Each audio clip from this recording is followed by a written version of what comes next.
সবাইকে আমার প্রণাম জানাই। আজকে যে বিষয়টা নিয়ে আলোচনা করব, এতদিন ধরে এই বিষয়টা নিয়েই আলোচনা হচ্ছে, অদ্বৈতবাদ, কিন্তু আজকে একটু বিশেষভাবে এটাকে নিয়ে আলোচনা করতে চাই। আমরা জানি যে আমাদের শাস্ত্রে বা এই যে আধ্যাত্মিক জীবনে প্রচুর মতবাদ রয়েছে, এবং আমরা এই প্রশ্নটাও করে থাকি যে এতগুলো মতবাদ, তো আমি কোনটাকে ফলো করব বা কোনটাকে আমি মানব। তো প্রচুর মতবাদ, অদ্বৈতবাদ আছে, বিশিষ্ট অদ্বৈতবাদ আছে, দ্বৈতবাদ আছে, অচিন্ত ভেদাভেদবাদ আছে, দ্বৈতবাদ আছে, প্রচুর বাদ। তো যেটা বলা হয় যে শাস্ত্রে প্রত্যেকটা মতবাদই গুরুত্বপূর্ণ, প্রত্যেকটা মতবাদ কেউ না কেউ দিয়ে গেছে, কোনো একজন প্রোপাউন্ডার বা যিনি প্রবক্তা তিনি দিয়ে গেছে। তো এই প্রত্যেকটা মতবাদের মধ্যে কিন্তু তফাৎ আছে, অবশ্যই ডিফারেন্স আছে।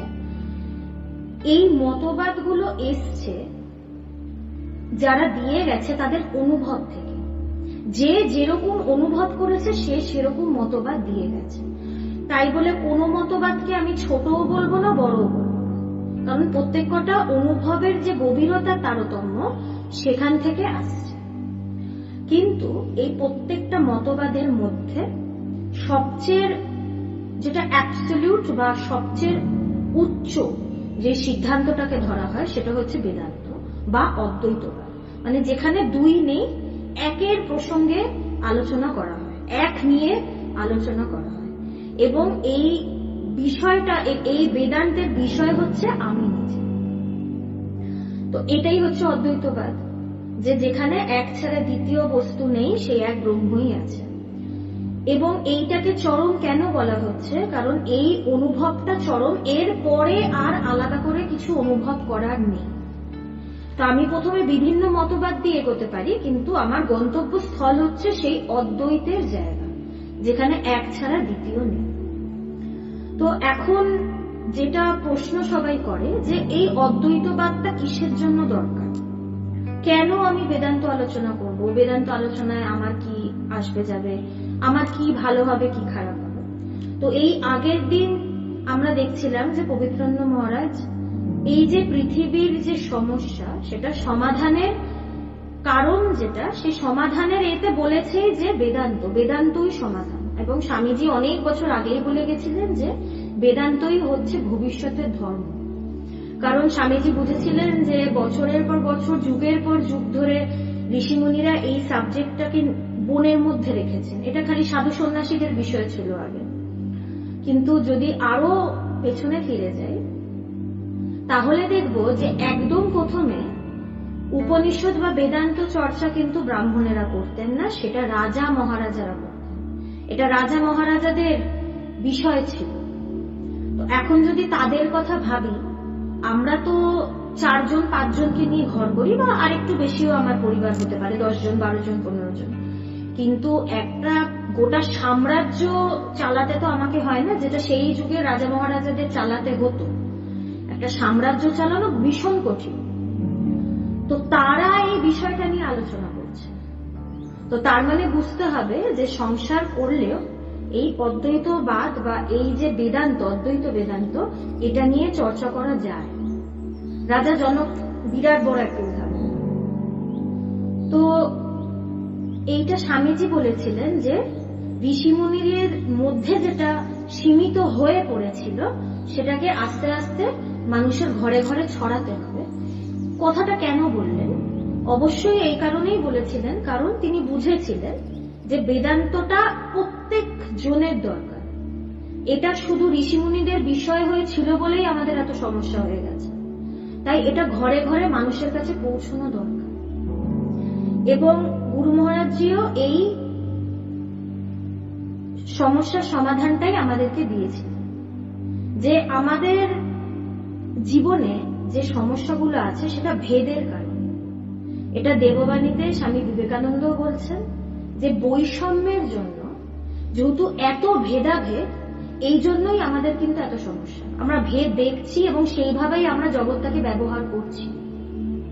কিন্তু যখন আমি সমতার সেই জায়গাটায় আসব, যখন আমি সেই এককে জানতে পারবো, স্বামীজি বলছেন সমতাই ব্রহ্ম, এবং এই সমতার অবস্থাতেই আমাদেরকে, সেই জায়গাটাতেই আমাদেরকে যেতে হবে।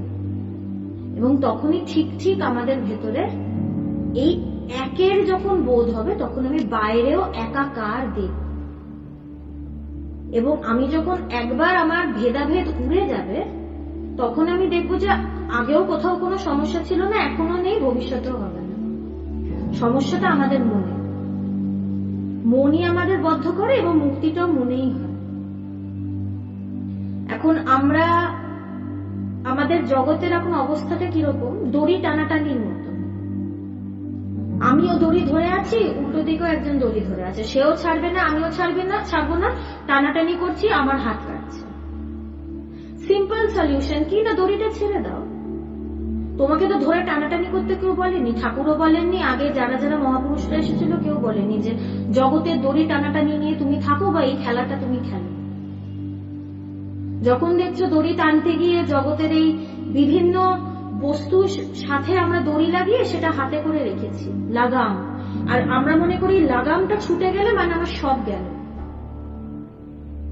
আমার জীবন থেকে যদি বিষয় চলে যায়, বস্তু, এই জড় জগতের জড় বস্তু যদি চলে যায়, আমার সব চলে গেল।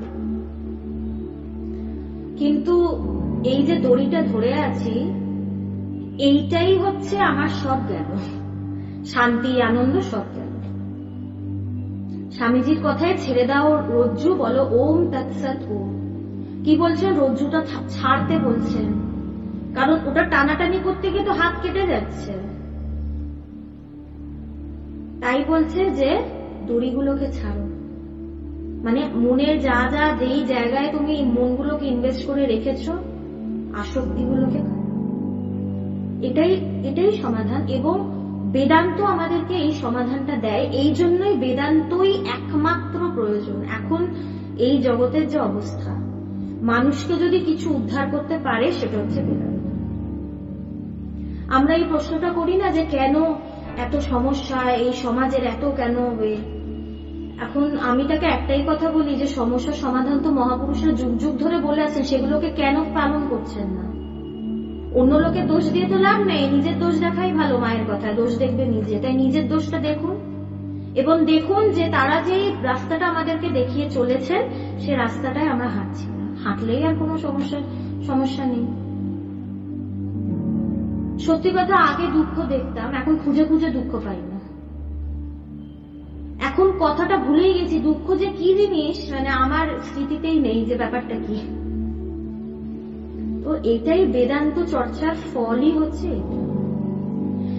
এবং এই বেদান্ত চর্চার জন্য কি প্রয়োজন, কি থাকলে আমার বেদান্ত চর্চাটা সুবিধে হবে বা সহজ হবে, সেইটা নিয়ে পবিত্রানন্দজি এখানে আলোচনা করছেন। যে আমরা অনেকজনই নিজেদেরকে আমরা সাধারণ মানুষ বলে বলি, যে আমরা সাধারণ মানুষ, বেদান্তের অত বড় বড় ব্যাপার, অত বড় বড় সিদ্ধান্ত, এগুলো কি আমরা বুঝতে পারবো? এটা জেনুইন কোয়েশ্চেন মানুষের। প্রচুর আশ্রমে আমাদের মানুষ আসে এবং এটা বলে যে স্বামীজি বা ভগবান যে বেদান্ত নিয়ে বলছেন এই যুগে, তো এটা কি মানুষ বুঝবে?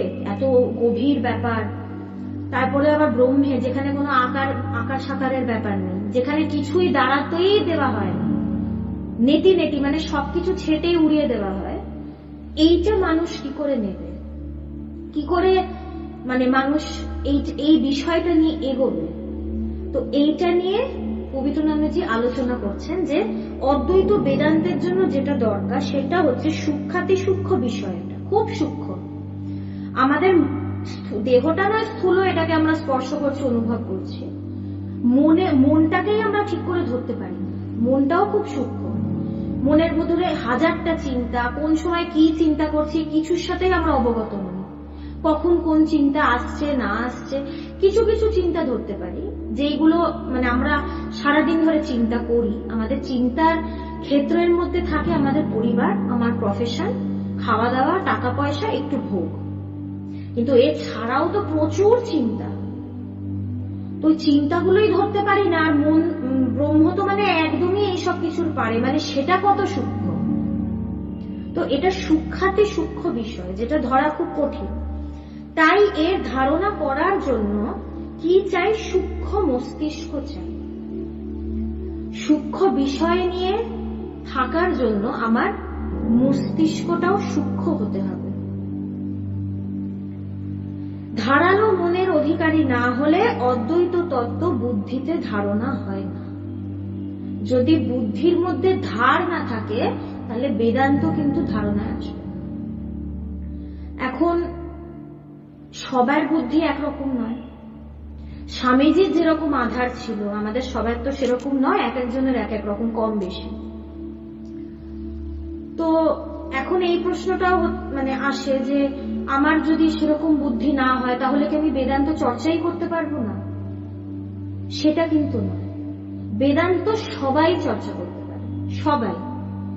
যদি আমি দেখি যে আমার বুদ্ধি অতটা সূক্ষ্ম নয় বা অতটা ধারালো হয়নি, আমি ধারণা করতে পারছি না বেদান্তের কথা, বেদান্ত চর্চা করতে করতেও কিন্তু মস্তিষ্ক ধারালো হয় বা সূক্ষ্ম হয়। আমরা যে সবাই সূক্ষ্ম মস্তিষ্ক নিয়ে জন্মেছি তা তো নয়। যদি আমার মস্তিষ্ক সূক্ষ্ম না হয় সেটা করে হয়ে যাবে, বেদান্ত চর্চা করতে করতে হয়ে যাবে। এই জন্যই তো বলছে নিত্য প্রতি চর্চা, রোজ সারাক্ষণ এই বিষয়টা নিয়ে থাকতে হয়। এখন আরেকটা প্রশ্ন, যে সবসময় যদি এইসব নিয়ে থাকি তাহলে কাজ করবো কখন? আমরা এই কথাগুলো খুব বলি যে খালি পেটে ধর্ম হয় না। খালি পেটে ধর্ম হয় না, আবার এটাও ঠিক যে ঠিক ঠিক ধর্ম করলে পেটটা খালি থাকে না, দুটোই ঠিক। আমাদের ভারতবর্ষে হাজারে হাজারে ঋষিমুনিরা এখনো সাধু সন্ন্যাসীরা রয়েছে, কোনোদিন এই খবরটা কেউ পায়নি যে কোনো সাধু বা কোনো সন্ত তারা না খেতে পেয়ে মারা গেছে। এদিকে তারাই ভিক্ষে করে চলে, কিন্তু তাদের কিন্তু জীবনে কোনো সাস্টেনেবল কোনো স্টেবিলিটি নেই। আমাদের কি টাকা পয়সা রোজগার করছি যতক্ষণ জানি খেতে পাবো, কিছু না কিছু হলে চলে যাবে। তাদের কিন্তু কালকে কি হবে, তারা বাঁচবে না মরবে তারা কিচ্ছু জানে না, কোথায় থাকবে না থাকবে, কি খাবে, খাবার আদৌ জুটবে কিনা, তারা দিব্যি বেঁচে থাকে। কারণ কি, তারা আগে খালি পেট ভরাতে চায় না, তারা আগে ধর্মটা করে। আর ধর্ম করতে গিয়ে দেখে যে পেট এমনিই ভরে যাচ্ছে। আর এই যে আমরা কথাগুলো বলি যে খালি পেটে ধর্ম হয় না, এটা এই জন্য বলি কারণ ধর্মের দিকে মন বেশি নেই। খুব সত্যি কথা বলছি, কারো খারাপ লাগলে কিছু করার নেই। ধর্মের দিকে বেশি মন নেই, পেট ভরাতেই আমার মন আছে, তাই আমি সেটাকেই প্রাধান্য দিচ্ছি। এটা অজুহাত, এটা আর কিছু। একটু আগেই তো বললাম যে উপনিষদ আগে চর্চা করতো রাজা মহারাজারা। তারা এত ভোগের মধ্যে থেকেও তারা প্রাধান্য দিচ্ছে এই বিষয়টাকে, তারা ব্রহ্মকে প্রাধান্য দিচ্ছে, কারণ সেটা সত্য। তাই আমরা যদি বলি যে একটু ভোগ যদি না করি তাহলে কি করলাম? আমরা যে ভোগ করি, জগতে যে ভোগটা করি, খুব সত্য কথা কি, সেই ভোগের থেকে বেশি আমরা দুর্ভোগ করি। সেই ভোগটা তো আমাদের থাকে না, সেই ভোগটা তো আমাদের পার্মানেন্টলি থাকে না, তাই সেটা দুর্ভোগেই পরিণত হয়, কষ্টেই পরিণত হয়। সেই সুখটা বেশিক্ষণ ধরে রাখতে পারি না, চেষ্টা করি কিন্তু ধরে রাখতে পারি না। এটা আমরা সবাই দেখবো, সবাই নিজেদের জীবনের সাথে রিলেট করতে পারবো। তাই এই কথাগুলো যে আগে পেট ভরাবো তারপর ধর্ম করব, কথাটা মোটেও ঠিক নয়। যারা বৃদ্ধ, প্রচুর তো বৃদ্ধ মানুষ আছে পৃথিবীতে, তাদের তো এখন আর পেট ভরানোর ক্ষমতা নেই যে তারা গিয়ে কাজ করবে, ছুটবে। তারা এমনিই বসে থাকে। তাদের মধ্যে কজন ঠিক ঠিক ধর্ম করে? 99% করে। তো আমি যদি আগে পেট ভরানোর চিন্তা করে বলি যে পরে আমি ধর্ম করব, তাহলে সেটা কোনোদিনই হবে না। এই করে মরে যাব, আবার আসতে হবে, আর এই সার্কেল চলবে। অনেক কটা সায়েন্স ল্যাবে গিনিপিগ থাকে, এক্সপেরিমেন্টের জন্য থাকে। গিনিপিগকে বাংলায় কি বলে আমার একদমই জানা নেই। তো সেই গিনিপিগটাকে একটা হুইলের মধ্যে রাখে এবং সেই গিনিপিগটা ভাবে যে আমি যদি পা চালিয়ে দৌড়াই আমি বেরিয়ে যেতে পারি। আমরা ভাবি কি পালানো মানেই একটা কিছু থেকে বেরিয়ে যাওয়া, এটা আমাদের ইনস্টিংক্ট। কিন্তু সে কি করে, সে পা চালায় কিন্তু সে হুইলটার মধ্যেই ঘুরতে থাকে, সে কিন্তু বেরোতে পারে না। সেও আপ্রাণ চেষ্টা করছে, পা চালিয়ে যাচ্ছে, হুইলটাও ঘুরে যাচ্ছে, আর সে ওইটার মধ্যেই আটকে রয়েছে। তো আমাদের জীবনটাও কিন্তু সেরকম, সেই গিনি পিগের মতন। তো আগে ধর্মটা ঠিক ঠিক করতে হবে। আর স্বামীজি তো বলেই দিয়েছেন যে ধর্ম মানে কি রিয়েলাইজেশন।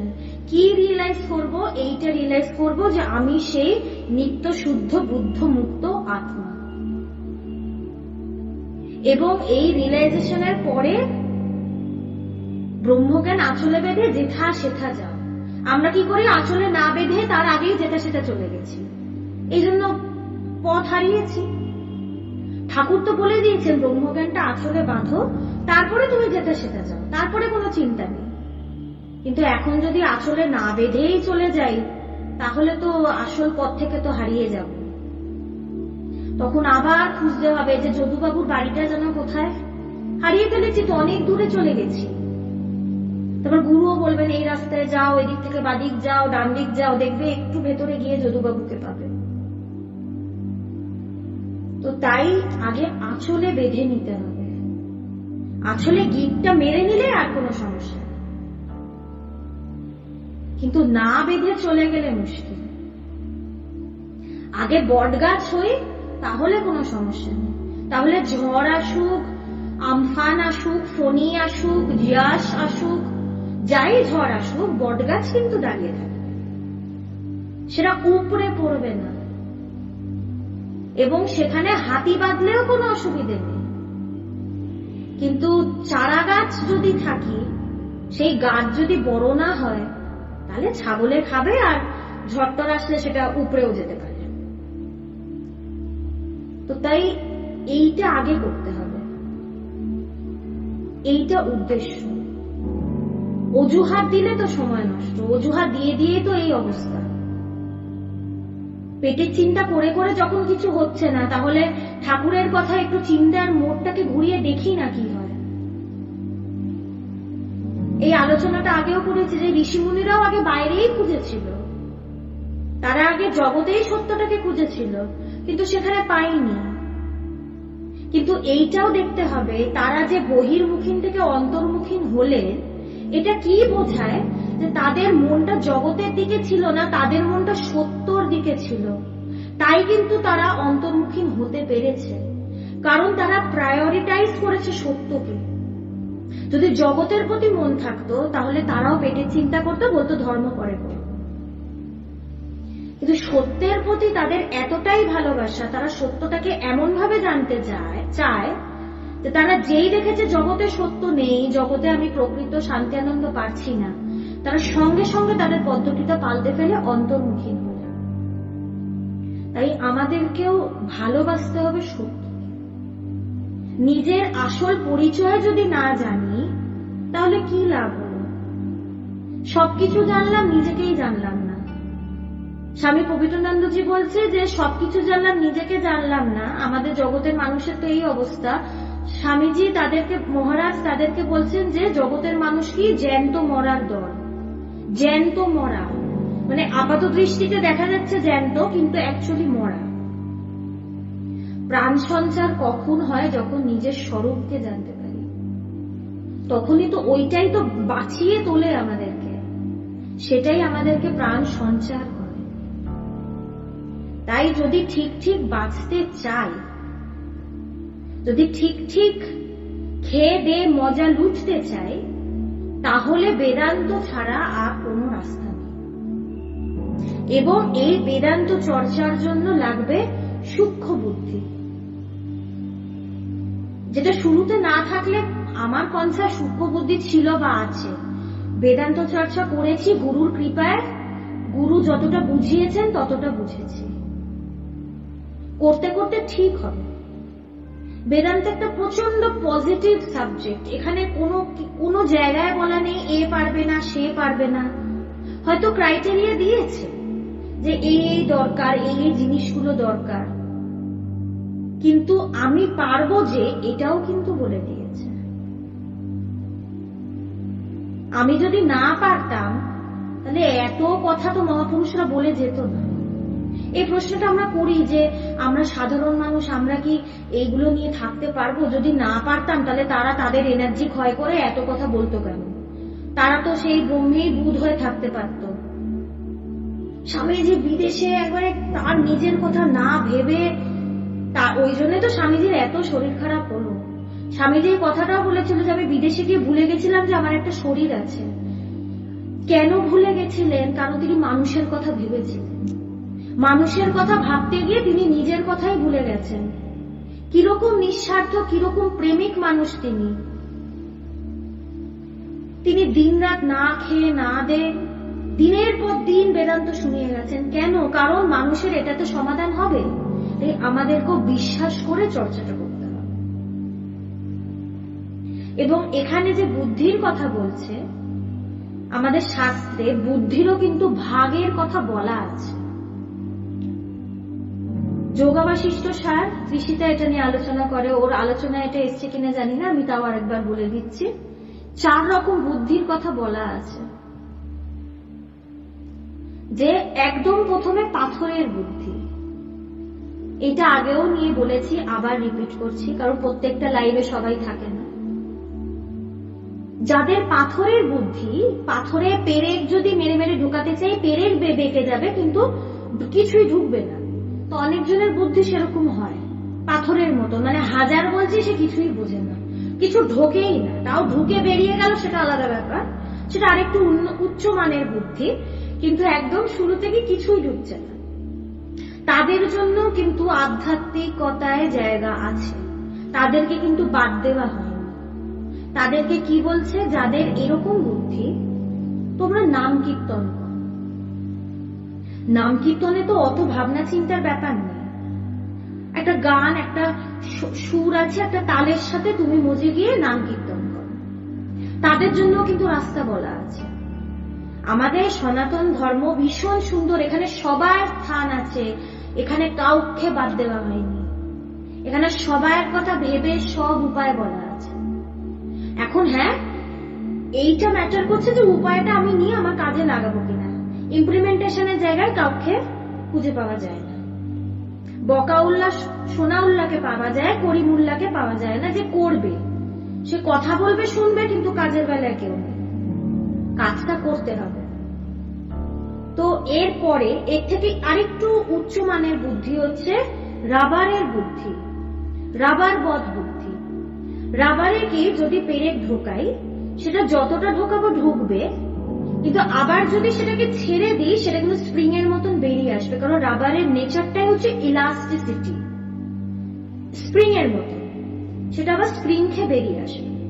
তো যাদের এই রাবারের মতন বুদ্ধি, তাদেরকে যখন কিছু বলা হয়, কোন জায়গাটা রিপিট করতে হবে একটু বলে দিন, আমি তাহলে নিশ্চয়ই রিপিট করব। একটু স্পেসিফাই করে দিন, অনেক কথা হচ্ছে তো। তো যাদের রাবারের বুদ্ধি, তাদেরকে যতক্ষণ আমি কথা বলছি সে বুঝছে, সব বুঝছে, কিন্তু যে আলোচনাটা শেষ হয়ে যাচ্ছে বা সে সেই সিচুয়েশনটা থেকে বেরিয়ে যাচ্ছে, সে সঙ্গে সঙ্গে সব ভুলে যাচ্ছে। এরকম প্রচুর মানুষ হয়, হয়তো একটা আলোচনা শুনলো, তারপরে যদি তাকে জিজ্ঞেস করি আজকে কি আলোচনা হলো একটু বলুন তো, কি যেন বললেন, কি যেন আলোচনা হলো, মানে মনে নেই, কিন্তু তখন সে সব শুনেছে, সব বুঝেছে, তারপরেই সেটা মাথা থেকে বেরিয়ে গেছে, স্প্রিং এর মতো। এর থেকে আরেকটু উচ্চমানের বুদ্ধি হচ্ছে চর্মবধ বুদ্ধি, চামড়ার মতো।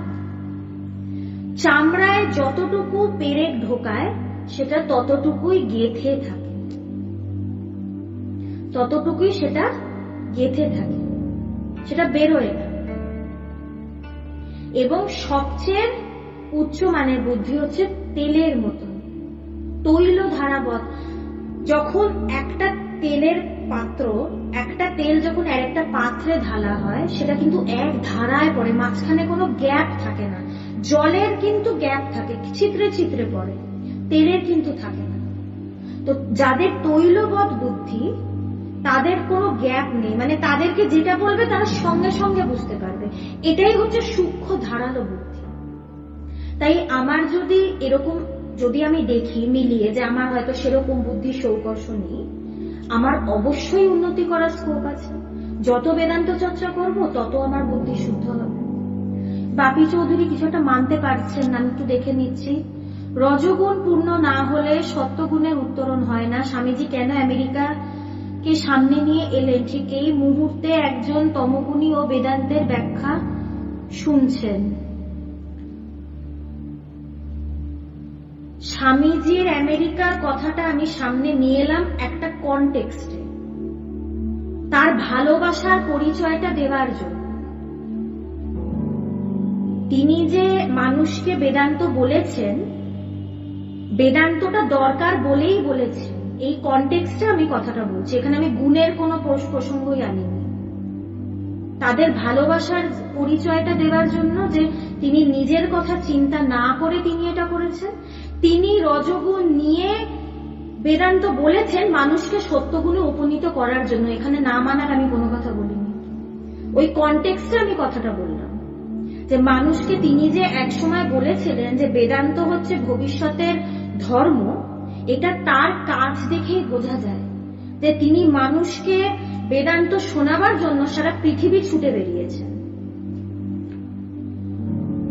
জ্ঞানের জন্ম কোথা থেকে হয়, অজ্ঞানের জন্ম কোথা থেকে হয়, অজ্ঞান মনকে কোন সম্পদের অধিকারী করায়, দুটোই ভোগ কে করে, দুই অবস্থা মনের শরীরে কিরূপ হয়, অনেক প্রশ্ন একসাথে এসছে। জ্ঞানের জন্মও নেই, তাই সেটার মৃত্যু নেই। জ্ঞানে জন্ম মৃত্যুর ব্যাপার নেই, এবং অজ্ঞানেরও জন্মের কথা কিন্তু মানে বলা হয় না। সেটার জন্ম কোথা থেকে হয়েছে বা কেন হয়েছে এটার কোনো উত্তর নেই, কিন্তু অজ্ঞানের নাশ আছে জ্ঞান হলে। আমার যখন ব্রহ্মজ্ঞান হচ্ছে তখন অজ্ঞান বিনাশপ্রাপ্ত হচ্ছে। কিন্তু এই মায়া বা অবিদ্যা বা অজ্ঞান কোন সময় থেকে শুরু হয়েছে এটা বলা খুব কঠিন। সেই সময় আমরা কেউ ছিলাম না, তাই আমরা সেটা প্রত্যক্ষ করে দেখিনি।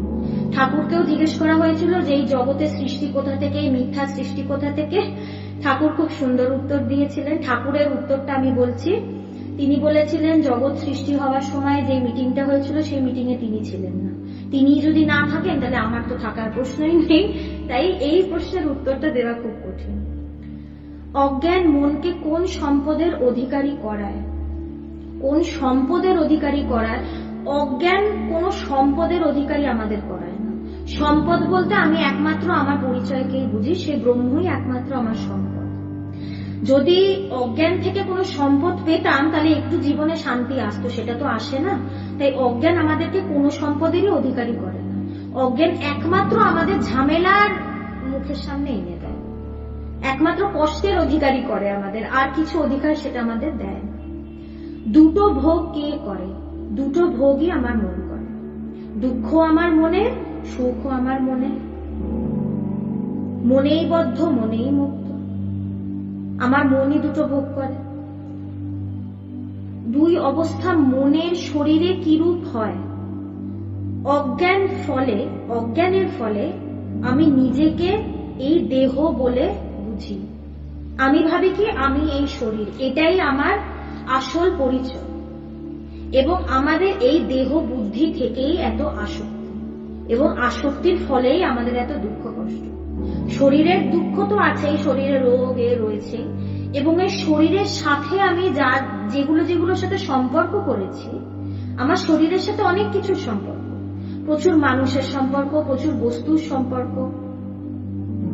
এই সম্পর্কগুলো এসছে এই অজ্ঞানতার থেকে। এই অজ্ঞানের জন্যই আমি নিজেকে জীব বলে ভাবি। আজকে স্বামীজি আমাদের আশ্রমে যে ক্লাস হচ্ছিল এইটা নিয়েই আলোচনা করছিলেন, যে এই যে নিজের দেহাত্ম বুদ্ধি, এটা অজ্ঞানের জন্য, এবং আমাদের প্রত্যেকটা কষ্টের মূলেই হচ্ছে এই দেহাত্ম বুদ্ধি। তাই যেদিন জানতে পারবো যে আমি এই দেহ মন বুদ্ধি চিত্ত অহংকার নই, সেদিনই আমার জ্ঞান লাভ, এবং সেখানেই সব সমস্যার সমাধান। আশা করি আমি সব প্রশ্নের উত্তর দিতে পেরেছি। আর আশা করি এর আগে যে বাপি চৌধুরী বলেছেন, আশা করি আপনার মানে যদি কোনো কন্ট্রাডিকশন থাকে বা কিছু যদি ইনার কনফ্লিক্ট থাকে, আশা করি সেটা সাবসাইড হয়েছে। আমি যা কথাগুলোই বলছি সেগুলো এক্সাম্পল হিসাবে বা কনটেক্সট অনুযায়ী বলছি। এখানে আমি রজগুণ তমগুণ এসব কিচ্ছু নিয়ে আমি কথা বলি। স্বামীজিকে দেখলে হয়তো মনে হচ্ছে যে তিনি বড্ড রজগুণী, তিনি এত কাজ করে বেড়াচ্ছেন, কিন্তু যে ব্রহ্মজ্ঞ পুরুষ বলে যে ব্রহ্মকে জানে সে ব্রহ্মই হয়ে যায়, তাদের কোনো কর্ম নেই, তারা কোনো কাজই করে না। এটা আমরা দেখছি স্বামীজি অনেক কাজ করছেন, কিন্তু তিনি আদৌ কোনো কাজ করেন। এটা নিয়ে ভগবানের একটা ভীষণ সুন্দর একটা উদাহরণ আছে যেটা আমি বলতে চাই, মানে কিভাবে মহাপুরুষরা কাজ করেন না বা অবতার পুরুষরা কাজ করেন না বা ব্রহ্মজ্ঞ পুরুষরা কাজ করেন না, এই কনটেক্সটেই ভগবান একটা উদাহরণ দিয়েছিলেন যে চা বাগানে যে মহিলারা কাজ করে তারা তো ভীষণ গরিব ঘর থেকে, সেই চা বাগানে কাজ করে কিন্তু তারা তাদের মানে পরিবারটাকে চালায়। তো তাদের যখন সন্তান হয়, প্রথমে তো নিশ্চয়ই একটা মানে কোলের শিশুকে তারা নিয়ে চা বাগানে ঘুরতে পারবে না। যখন সে সন্তানটা একটু বড় হয়, তারা কিন্তু সেই বাচ্চাটাকে পিঠে বেঁধে নেয়, বেঁধে নিয়ে কিন্তু তারা চা বাগানে গিয়ে সারা চা বাগান ঘুরে ঘুরে তারা কাজ করে। বাচ্চাটা যখন চোখ বন্ধ করছে তখন সে দেখছে সে বিছানায় শুয়ে রয়েছে, কিন্তু সে ঘুমাচ্ছে। সেই ঘুমন্ত অবস্থায় কিন্তু মা তাকে পিঠে বেঁধে মা সব কাজ করছে, মা পুরো চা বাগান ঘুরছে। শুধু মা ঘুরছে না, মায়ের সাথে কিন্তু বাচ্চাটাও ঘুরছে, কিন্তু বাচ্চাটা ঘুমাচ্ছে। মহাপুরুষদের ব্যাপারটাও এরকম, তারা অ্যাকচুয়ালি কিন্তু সেই ব্রহ্মেই রয়েছেন, সেই শক্তি তাদেরকে পিঠে বেঁধে নিয়ে এই কাজগুলো আমরা দেখছি। তারা কিন্তু সেই ঘুমন্ত বাচ্চার মতো, তারাও কিন্তু মায়ের সাথে সাথেই কিন্তু যাচ্ছে, কিন্তু তারা কিচ্ছু জানে না, তারা ঘুমাচ্ছে। তো এই জন্য মহাপুরুষরা কোনো কাজ করে না। ব্রহ্ম কি কোনো কাজ হয়? ব্রহ্মের দ্বারা কোনো কাজই হয় না। তো তাই দেখলে মনে হবে ঠাকুর অনেক কথা বলেছেন, স্বামীজি অনেক কথা বলেছেন। তাদেরকে একটু ডেকে যদি জিজ্ঞেস করা হয় যে স্বামীজি আপনি এত কাজ কিভাবে করলেন, স্বামীজি বলবে আমি কোনো কাজ করিনি, কাজটা হয়েছে। তারা কাজ করেন না, কাজটা আমরা করি কারণ আমরা নিজেদেরকে কর্তা বলে মনে করি। তারা জানে যে তারা কর্তা নয়, কাজ হয়। ভগবানের অনুভবের পরে ভগবানের যখন নির্বিকল্প সমাধি লাভ হয়, চা বাগানের এক্সাম্পলটা ভগবানের আমি এটা শেয়ার করলাম কারণ ভীষণ সুন্দর উদাহরণ। তো ভগবানের যখন জ্ঞান লাভ হলো, ভগবানকে একটা দাদা জিজ্ঞেস করেছিল যে মানে দাদা যেহেতু তুই করে কথা বলছে, ভগবান তার থেকে একটু ছোট, তো বলছে তোর যে বলছিস তোর জ্ঞান লাভ হয়েছে, তুই কি এখন আর কোনো মানে দায়িত্ব পালন করবি না? তখন ভগবান একটু উত্তর দিয়েছিল যে দাদা, আমি যতদিন জানতাম আমি কর্তা ততদিন আমার কর্তব্য ছিল, আমি যেদিন থেকে জেনেছি যে আমি কর্তা নই, আমার কোনো কর্তব্য নেই। তাই তাদেরকে দেখা যায় যে তারা অনেক কাজ করছে, কিন্তু তারা কোনো কাজই করে না। তাই এটার সাথে এই ব্যাপারটা, এটা তিনটে গুণের পারে, এটা ত্রিগুণাতীত, এখানে গুণের কোনো ব্যাপার নেই। আশা করি মানে কনফিউশন যদি থাকে বা কিছু যদি ডাউট থাকে সেটা ক্লিয়ার হয়েছে। অদ্বৈত ও দ্বৈত দুটো সম্পর্কে কিছু বলুন। অবশ্যই আজকে অদ্বৈতবাদ নিয়ে আলোচনা হচ্ছে। দ্বৈত মানে আমি এবং তুমি, যেটা নিয়ে আমরা সবাই থাকি, আমরা আমি তুমিটা বুঝি। এটা কেন বুঝি? আজকে আমাদের একজন স্বামীজি নির্গুণানন্দ মহারাজ, উনি এইটা নিয়ে কথা বলছিলেন যে আমরা আমি তুমি এই ব্যাপারটা আমাদের আসে দেহ বুদ্ধি থেকে। আমি এই দেহটা, তাই আমি, আর একজন আমার থেকে আলাদা, তার দেহ আলাদা, সে তুমি, এই আমি তুমি বুদ্ধি।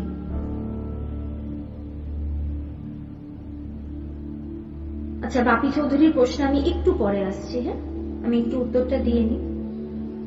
তো এইটা হচ্ছে আমি তুমিটা দ্বৈতবাদ। এটা আধ্যাত্মিক পথে কিভাবে ঘাটে যে আমি আছি এবং ঈশ্বর আছেন, ঈশ্বর আমার থেকে আলাদা, আমাদের মধ্যে একটা ভেদ আছে, আমি তাকে ভক্তি করি, এইটা দ্বৈতবাদ। এখানে দুই আছে। এবং যত আমরা লীলা দেখি, কৃষ্ণের হোক, রামের হোক, ঠাকুরেরও লীলা প্রসঙ্গ আছে, এইটা এই দুইয়ের থেকেই লীলা।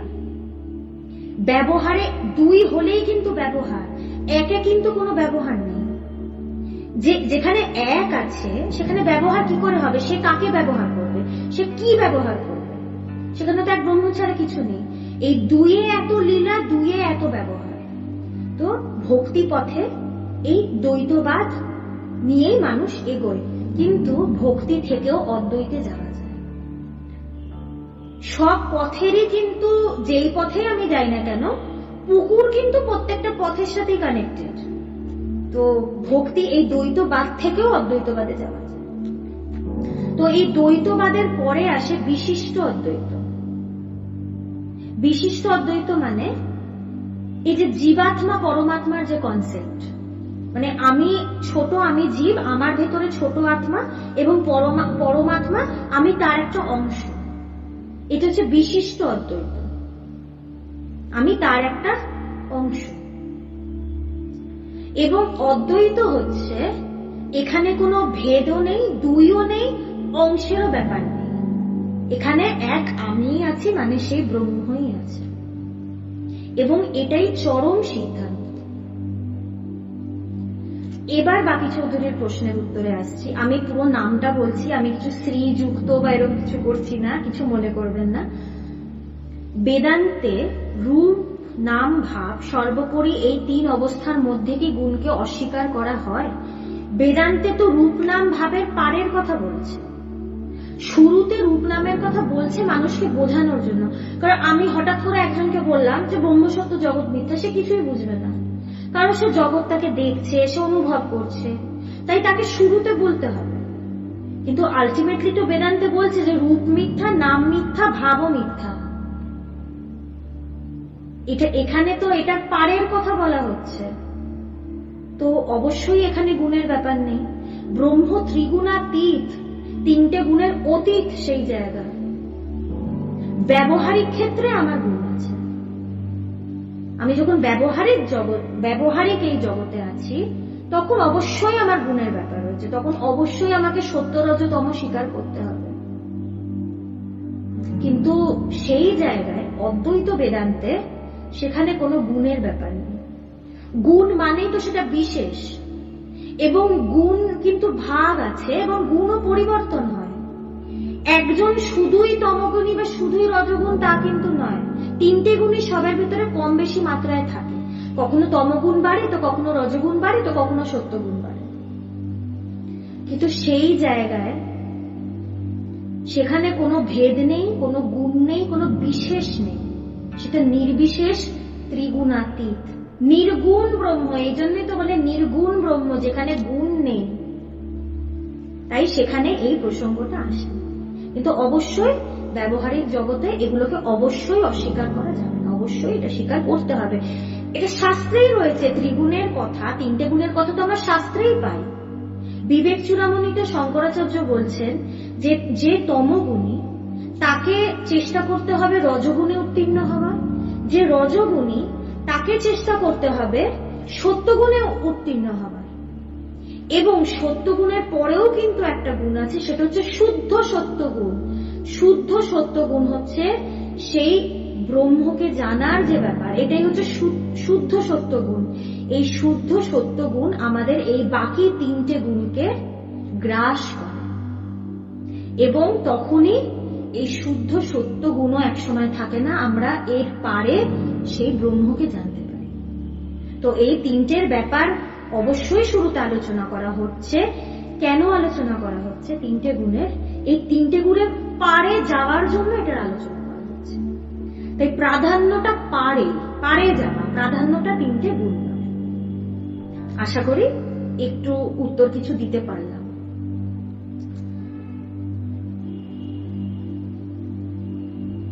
তো এখানে বুদ্ধি নিয়ে আলোচনা হচ্ছিল। পবিত্রানন্দজি ভগবানের সূক্ষ্ম মস্তিষ্কের পরিচয় আগেই পেয়েছিলেন, যদি না পেতেন তিনি তাদের পবিত্রানন্দজি ভগবানকে এরকম চরম বেদান্তের চিঠি কিন্তু লিখতেন না। মা কিন্তু শিশু কতটা খেতে পারবে এটা বুঝেই কিন্তু খাবারটা দেয়। আর একটা খুব সুন্দর কথা আমাদের আশ্রমে কথাটা খুব বলা হয়, স্বামীজিদের মুখে খুব শুনেছি। মা জানে যে কোন বাচ্চা কালিয়া খেতে পারবে, কোন বাচ্চা ঝোল খেতে পারবে, কে ভাজা খেতে পারবে, বা যার পেট একদমই দুর্বল তাকে দুধ ভাত খেতে হবে, এটা কিন্তু মা জানে কার পেটে কোনটা সইবে। তো গুরুও কিন্তু জানে যে কোন শিষ্যকে কোনটা কাজে লাগবে। পবিত্রানন্দজি ভগবানের এটা আগেই বুঝেছিলেন যে ভগবানের খুব সূক্ষ্ম মস্তিষ্ক, তাই তিনি এত উচ্চ বেদান্তের সিদ্ধান্তগুলি ভগবানকে লিখে লিখে পাঠাচ্ছেন। মানে সত্যি কথা, আমি যখন এই বইটা প্রথম, আমি তো খুব ছোটবেলায় এই আশ্রমের সাথে যুক্ত। একজন মানে জিজ্ঞেস করছিল আমাদের আশ্রমটা কোথায়। আমি যেহেতু সাউথ কলকাতায় থাকি, সাউথ কলকাতায় আমাদের আশ্রমটা হচ্ছে Swiss Park, 37/6 Prince Bakhtiar Shah Road. এটা হচ্ছে টালিগঞ্জ গার্লস স্কুলের পাশে, এটা ল্যান্ডমার্ক। মান্না খাবার বা নবীনার মাঝখানে পড়ে সুইস পার্ক এরিয়া। এবং নর্থে এটা বিরাটি মায়ের বাড়ি। বিরাটিতে আমাদের একটা সেন্টার আছে, বাদুতে আছে, নিউ ব্যারাকপুরে আছে, শিলিগুড়িতে আছে, অনেক জায়গায় রয়েছে। কলকাতায় আমাদের সাউথ কলকাতায় আমাদের এই সুইস পার্কে সেন্টার রয়েছে। তো অনেক ছোটবেলা থেকে আমি এখানে মানে যাচ্ছি।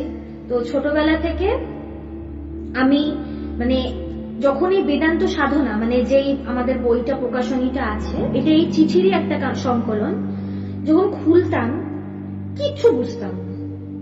আর আমি ভাবতাম যে পবিত্রানন্দ যে ভগবানকে এগুলো শুরু থেকেই লিখছেন এবং উনি সব বুঝেও যাচ্ছেন, আমি তো একটা বর্ণও বুঝতে পারছি। মানে তখন আমি ভাবতাম যে ভগবানের কিরকম শার্প ব্রেন যে তিনি মানে সব বুঝতে পারছেন। আত্মা কে? সুভাষচন্দ্র দাস প্রশ্ন করছেন, আত্মা কে? আপনি নিজে। দুটো শব্দেই উত্তর দিতে পারি, আপনি নিজেই সেই আত্মা বাবা। তো সেরকমই ভগবানের বুদ্ধির সৌকর্ষের দিকে তাকিয়ে গুরু মহারাজ বেদান্তের সার উপদেশ দিলেন। তো পবিত্রানন্দজি ভগবানকে একটা চিঠিতেও লিখেছিল, তোমার বুদ্ধির সৌকর্ষের জন্য আমি বেদান্তের চরম সিদ্ধান্তগুলো তোমাকে লিখিতেছি। তিনি পরিষ্কার এটা বলছেন। ভগবানের সঙ্গে দেখা করব কিভাবে? ভগবান এখন বিরাটি সেন্টারে আছেন। এখন কোভিডের জন্য একটু নিয়ম করে মানুষ যাচ্ছে, রোজ 5 জন 10 জনের বেশি যাচ্ছে না, কারণ ওনার প্রচুর বয়স হয়েছে, তো ওনার ডায়াবেটিস আছে, তো ওনাকে খুব সাবধানে, উনি ইনসুলিন নেন, ওনাকে খুব সাবধানে থাকতে হয়। কিন্তু আপনি গেলে দেখা অবশ্যই করতে পারবেন। এটা নয় যে ঢুকতেই দেওয়া হবে না, একদমই নয়। আমাদের সবার জন্য দরজা খোলা। ওখানে যাবেন, একটু বলবেন যে আপনি প্রথম এসছেন। তো ভগবান যখন একটু ওনার মানে একটা তো নির্দিষ্ট সময় আছে, সব সময় তুমি বসে দেখা করতে পারবেন না, ওনার শরীরও এখন আর দেয় না সেরকম, বয়স হলে যা হয়। তো সময় মতন ঠিক ওনার দেখা পাবেন। দক্ষিণ কলকাতায় ঠিকানাটি দেবেন। আচ্ছা, আমি কমেন্টে লিখে দেবো। একটু আগে বললাম একটু, আচ্ছা আমি আবার বলে দিচ্ছি, 37/6 প্রিন্স বাখতিয়ার শাহ রোড, কলকাতা 33। একটু নোট করে নিন, আমি কমেন্টেও লিখে দেবো বেদান্ত আশ্রম, ল্যান্ডমার্ক সমেত আমি নাম্বারও দিয়ে দেবো, কোনো প্রশ্ন হলে সেখানে ফোন করে নেবেন। তো তিনি ভগবানকে বুদ্ধির সৌকর্ষের জন্য অদ্বৈত বেদান্তের কোন কথাটা বলছেন? তিনি বললেন যে দ্রষ্টা চেতন ও দৃশ্য জড়। জাগ্রত কালে দ্রষ্টা দৃশ্যকে দর্শন শক্তির সাহায্যে দেখে, কিন্তু সুষুপ্তিতে দৃশ্য থাকে না বলে দ্রষ্টা দর্শন শক্তির সাথে এক হয়ে থাকে। তো এখানে জাগ্রত কালে সবচেয়ে আগে বলি যে যে দর্শন করছে তাকে দ্রষ্টা বলা হয়। তো দ্রষ্টা কিন্তু চেতন, মানে চৈতন্য। আমাদের ভেতরে চৈতন্য আছে, চেতনাটার ফলেই তো আমি দেখতে পাচ্ছি। এটাই তো একটা জাগ্রত পুরুষ এবং একজন মৃতদেহের মধ্যে, মানে বেঁচে থাকা মানুষ এবং একজন মৃতদেহের মধ্যে সম্পর্ক। ভগবান আমার গুরুদেবের কথা বলছে এবং ওনার জীবনী থেকে আলোচনা করা হচ্ছে, যেখানে ওনার গুরুদেব ওনাকে লিখছেন এই বেদান্তের কথা, যে আমরা যারা দ্রষ্টা হচ্ছে চৈতন্যবান, কিন্তু দৃশ্য কিন্তু জড়। এবং জাগ্রত কালে দ্রষ্টা দৃশ্যকে দর্শন শক্তির সাহায্যে দেখে। এখানে এই যে ত্রিপুটি, দ্রষ্টা, দৃশ্য, দর্শন। দ্রষ্টা মানে যে দেখছে, দৃশ্য মানে যেটাকে দেখছে, দর্শন মানে যেটা সাহায্যে দেখছে। এই তিনটে ভাগ থাকে। কিন্তু সুষুপ্তিতে তো আমার চোখ বন্ধ, মানে আমার এই যে দেখার যন্ত্রটা সেটা কাজ করছে না, তো তাই দর্শন হচ্ছে না। আর চোখ বন্ধ যেহেতু, সেখানে কিন্তু দৃশ্যও নেই। সুষুপ্তিতে স্বপ্ন অবস্থায় কিন্তু দৃশ্য থাকে, স্বপ্নটাই তো দৃশ্য, সেটাকে আমরা দেখি। কিন্তু সুষুপ্তিতে যেহেতু স্বপ্নও নেই, সেখানে কোনো দৃশ্যও নেই, কিন্তু দ্রষ্টা আছে কিন্তু তিনি দেখছেন না। দ্রষ্টা তখন দর্শন শক্তির সাথে এক হয়ে থাকে। জাগ্রত কালে যে ভেদটা দেখা যায়, সেটা সুষুপ্তির সময় এক হয়। তবে এই দর্শন বা জ্ঞানই আমি বা আত্মা, এই যে জ্ঞান, এটাই কিন্তু আমি বা আত্মা। যে এই জ্ঞানটাই কিন্তু অ্যাকচুয়ালি দেখাচ্ছে। আমি মনে করি কি আমি দেখছি, আমার চোখের সাহায্যে আমি দেখছি।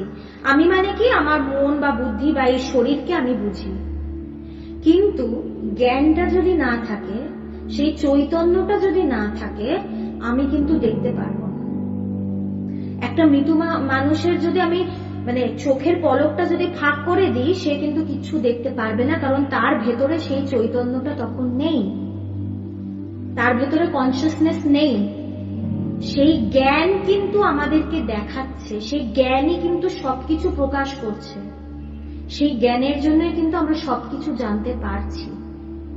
এই জন্যই তো বলছে যে সেই জ্ঞানটাই হচ্ছে চরম সত্য, সেটা না থাকলে কিছু নেই।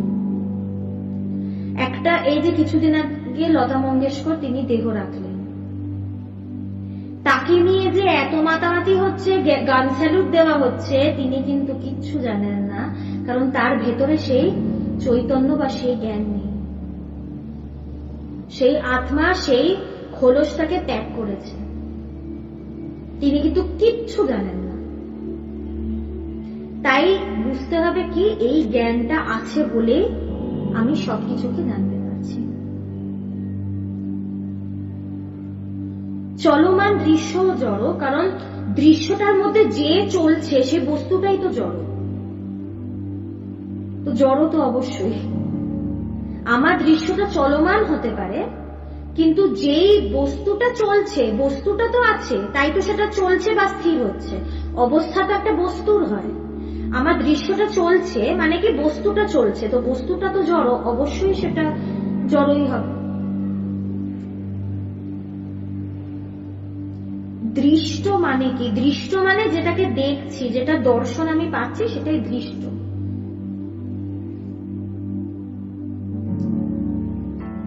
কিছু না দেখাও এক প্রকার দর্শন। খুব সুন্দর কথা।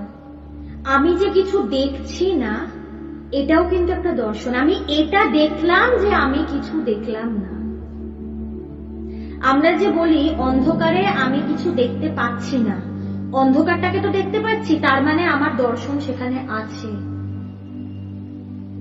আর আমি বলি অন্ধকারে আলো নেই, কথাটা ভুল।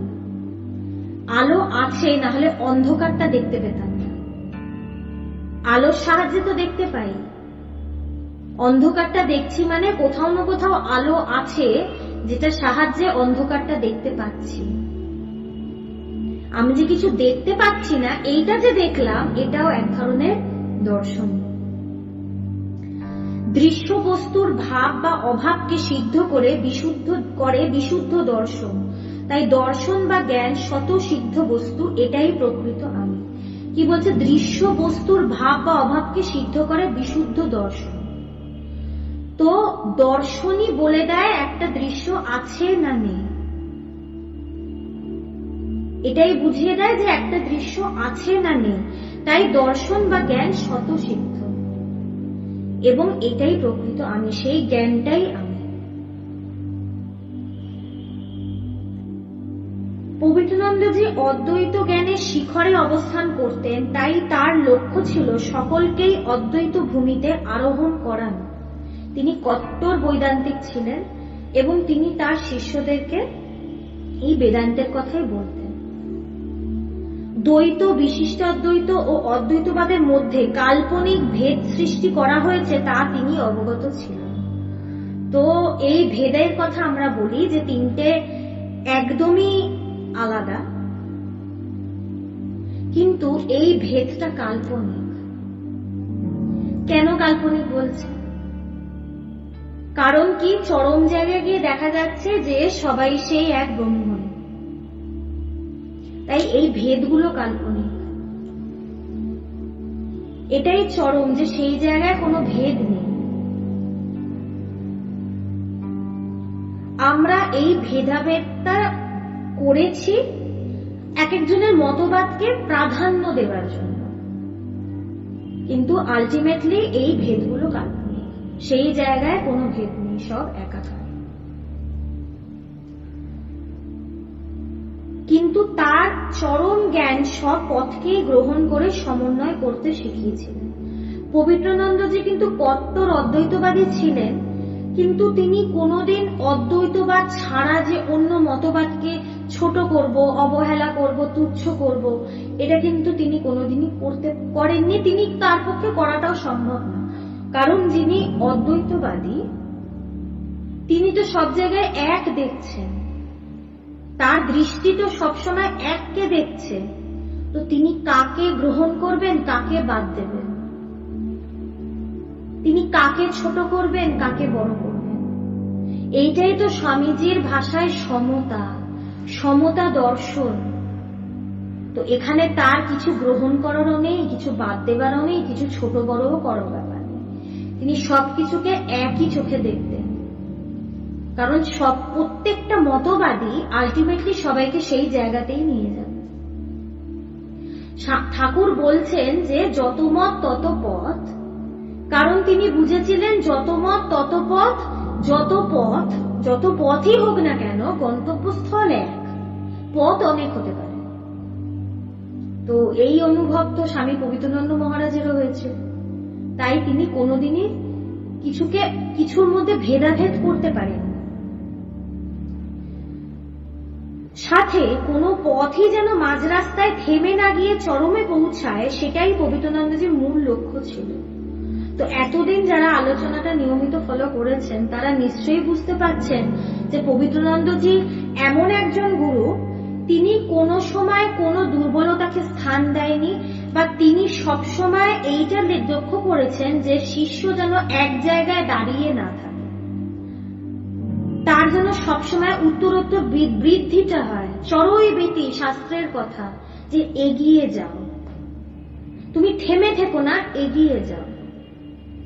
তিনি কিন্তু সবসময় কেউ যেন আটকে না থাকে, এটা কিন্তু তিনি সবসময় লক্ষ্য করেছেন, যে সবাই যেন সিঁড়ি চড়তে চড়তে, এখন সিঁড়ি চড়তে চড়তে আমি হাঁপিয়ে যেতে পারি, কোনো অসুবিধা নেই, একটুক্ষণের জন্য দাঁড়াই না, সিঁড়িতেই বসে পড়লাম বা নেমে এলাম, সেটা যেন না। স্বামীজিরই একটা কথা আছে, স্বামী বিবেকানন্দের।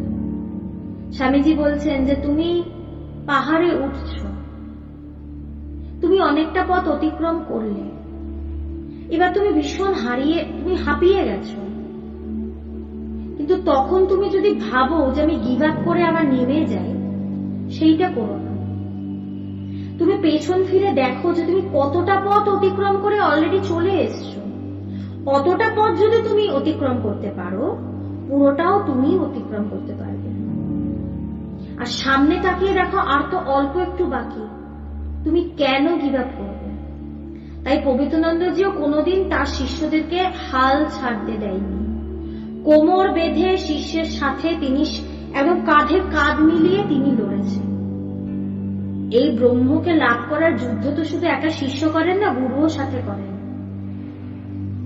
তাই তিনি কোনো জায়গায় কাউকে দাঁড়াতে দেন। বেদান্ত সাবজেক্টটাই তাই, এখানে কোথাও কাউকে দাঁড়াতে দেবে না। এই জন্যই তো এটাকে বলছে ক্ষুরধারস্য পথ। এখানে কিচ্ছু দাঁড়ানো যায়, এখানে দাঁড় করানোর কোনো জায়গা নেই। যতক্ষণ না একে পৌঁছাচ্ছি, দাঁড়ানোর কোনো প্রসঙ্গই নেই। শুধু বিচার পথেই যে অদ্বৈত পৌঁছানো যায় তা নয়, ভক্তি পথও অদ্বৈতে নিয়ে যায়। এটা পবিত্রানন্দজি লিখলেন তার 45 নম্বর পত্রে। তো তিনি তো কট্টর অদ্বৈতবাদী, তিনি তো বলতে পারতেন শুধু বিচার করো, অন্য কোনো পথ ঠিক নয়, এ নয়, এসব কিন্তু কিছু বললেন না। তিনি কি বললেন, বিচারের সাথে সাথে ভক্তিটাও কিন্তু খুব ইম্পর্টেন্ট। আমরা দুটো পথকে আলাদা করি, ভক্তি একদম আলাদা, জ্ঞান পথ একদম আলাদা, কিন্তু দুটো পথই যে একটা কয়েনেরই এপিট ওপিট, এটা আমরা বুঝি না। পূর্ণ জ্ঞানের সাথে পূর্ণ জ্ঞানই ভক্তি, পূর্ণ ভক্তি জ্ঞান, দুটো ছাড়া দুটো হয় না, দুটো ছাড়া দুটো কমপ্লিট হয় না, পূর্ণতা লাভ হয় না। শঙ্করাচার্য তিনি কট্টর অদ্বৈতবাদী, আদি শঙ্করাচার্য। তিনিও লিখছেন ভক্তির কথা। তিনি ভক্তির পরিভাষাটা কি দিচ্ছেন, যে যে নিজের স্বরূপকে ভালোবাসা সেটাই হচ্ছে ভক্তি। আত্মাকে ভালোবাসা, নিজের আসল পরিচয়কে ভালোবাসা সেটাই হচ্ছে ভক্তি। এবং এটাও ভালো হয়, ঠিক ঠিক জ্ঞান না হলে ঠিক ঠিক ভক্তি হয় না, বা ঠিক ঠিক ভক্তি না হলে ঠিক ঠিক জ্ঞান হয় না। তাই আমি যে কোনো পথ অবলম্বন করি না কেন, আমি সেই গন্তব্যস্থলে পৌঁছবো, আমাকে শুধু দেখতে হবে আমি হাঁটছি কি। এখন আমি নিজের পথে হাঁটতে গিয়ে যদি আমি অন্যের পথের দিকে তাকাই, তাহলে তো হোঁচটকে পড়বো না। তাই রাস্তার দিকে তাকিয়ে তাকিয়ে চলতে হবে, মনোযোগ দিয়ে চলতে হবে।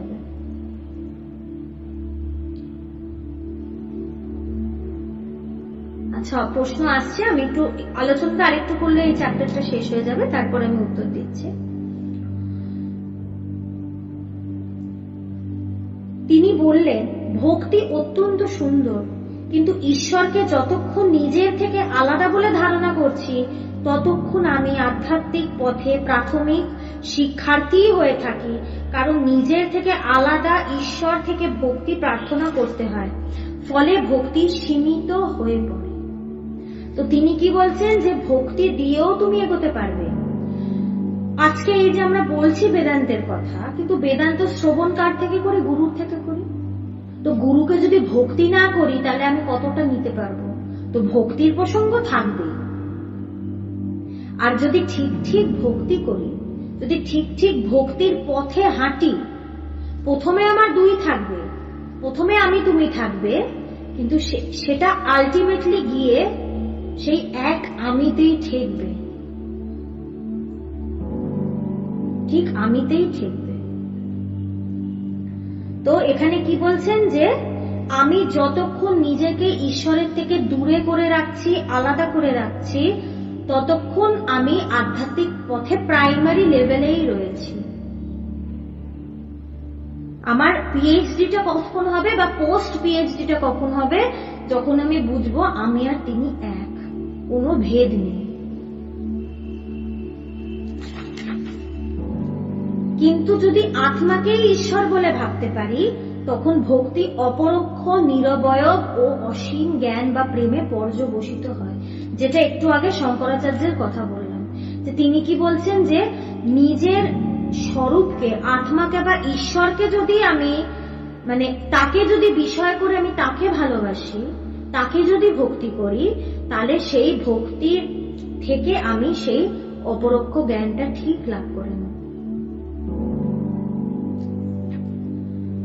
এমন ভক্তির সিদ্ধি প্রেম বা পরাভক্তি।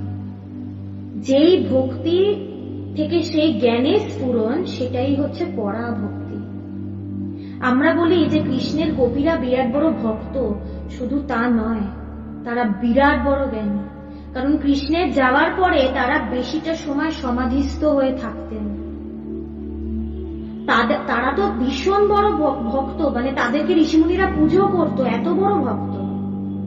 কিন্তু তারা যেহেতু ঠিক ঠিক ভক্তি করেছে, তারা যেহেতু কৃষ্ণকে ঈশ্বর বলে মেনেছে, তাদের কিন্তু সেই অপরোক্ষ জ্ঞানটাও হয়েছে। তারা কিন্তু সেই নিরবয়ব ও অসীম জ্ঞানটাকে লাভ করেছে, এবং তারা সেই পরাভক্তি অর্জন করেছে। তো এই হচ্ছে আমাদের আজকের চর্চা। আজকে একটা চ্যাপ্টার শেষ হলো। আমরা এই বইয়ের শেষে পৌঁছে গেছি প্রায়, আর দুটো তিনটে হয়তো চ্যাপ্টার বাকি। এবং যত আলোচনা এগোবে, একসময় গিয়ে ভগবানের যে নির্বিকল্প সমাধি হলো, সেটা নিয়েও আলোচনা করা হবে। আচ্ছা, এবার আমি কিছু প্রশ্নে আসি। একজন জিজ্ঞেস করছিলেন আমাদের আশ্রমে আসার জন্য কি করতে হবে। কিচ্ছু করতে হবে না, শুধু আসবে। আমাদের এটা নন প্রফিট অর্গানাইজেশন, এখানে মোটেও আমাদের প্রণামীর বাক্স বা কোনো ডোনেশন বক্স নেই। এখানে অনেক বছর ধরে যারা যাচ্ছে, এটা আউট অফ একটা ভালোবাসা তারা ডোনেশন করে, একদম ভলেন্টারি। এখানে কোনো মেম্বারশিপের টাকা পয়সা কিচ্ছু লাগবে না। আসবেন, বসবেন, শুনবেন, আপনি এগোবেন, ব্যাস। আপনার এগোনোটাই আমাদের ডোনেশন, আর কিছু নয়। এখন হ্যাঁ, অবশ্যই আশ্রম তো এইভাবে শুধু চলে না, এখন যারা অনেকদিন ধরে আসছে তারা আশ্রমে আস্তে আস্তে তো আশ্রমের প্রতি একটা ভালোবাসা এসছে, যেই জায়গায় এসে তারা এই ব্যাপারটাকে পাচ্ছে বা এই পরিবেশটা পাচ্ছে, তো তখন তারা কিছু ডোনেশন দেয়। তো মেম্বারশিপের আমাদের মেম্বারশিপ কোনো টাকা পয়সা কিচ্ছু নেই, একদম ফ্রি, একদমই নন প্রফিট। তো আমাদের অ্যাড্রেসটা অনেকজন চাইছিল।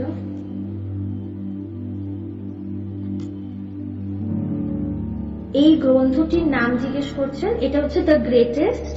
এটা আমার গুরু শ্রী ভগবান, যিনি ইন্টারন্যাশনাল বেদান্ত সোসাইটির প্রতিষ্ঠাতা, এটা ওনার জীবনী।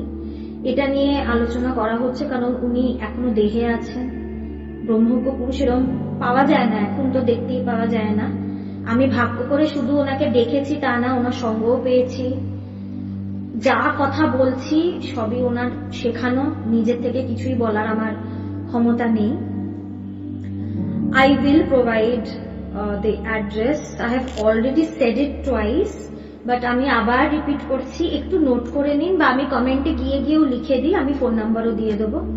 37/6 প্রিন্স বখতিয়ারশা রোড, কলকাতা 33, এটা সুইস পার্কের কাছে।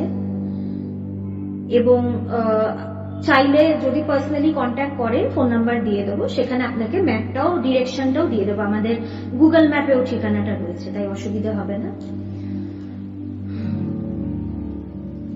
আচ্ছা, অনেক প্রশ্ন আসছে, আবার আগের লাইভেও বলি স্ক্রোল করতে ভীষণ। বিরাটির মায়ের বাড়ির ঠিকানা, আচ্ছা বিরাটির মায়ের বাড়ির ঠিকানা এমবি রোড। এটা হচ্ছে বিরাটি বণিক মোড়ের কাছে, বিরাটি স্টেশন থেকে 2 মিনিট। বিরাটি স্টেশনে নেবে জিজ্ঞেস করবেন যে মায়ের বাড়ি যাব, সবাই রাস্তা বলে দেবে। বিরাটি বণিক মোড়ের কাছে, আশ্রমটার নামই মায়ের বাড়ি। তো বণিক মোড়, এমবি রোড। আমি আপনাকে অ্যাড্রেসটা পুরো ফুল আমি লিখে মানে কমেন্টে আমি জানিয়ে দেবো, আপনি কমেন্টে একটু চেক করে নেবেন। আপনার কাছে অনেক নোটিফিকেশন আসে, মিস হয়ে যেতে পারে, একটু লক্ষ্য করে নেবেন। আমি অদ্বৈতবাদী কি বাদী বলতে পারবো না, এটা শিখেই বড় হয়েছি গুরুর থেকে। অ্যাকচুয়ালি মানে এইটা চর্চা করে বড় হয়েছি। হ্যাঁ, একদিকে বলতে পারেন অদ্বৈতবাদী। আমি নিজেকে আর কোনো বাদের পর্যায়ে মানে পাই না।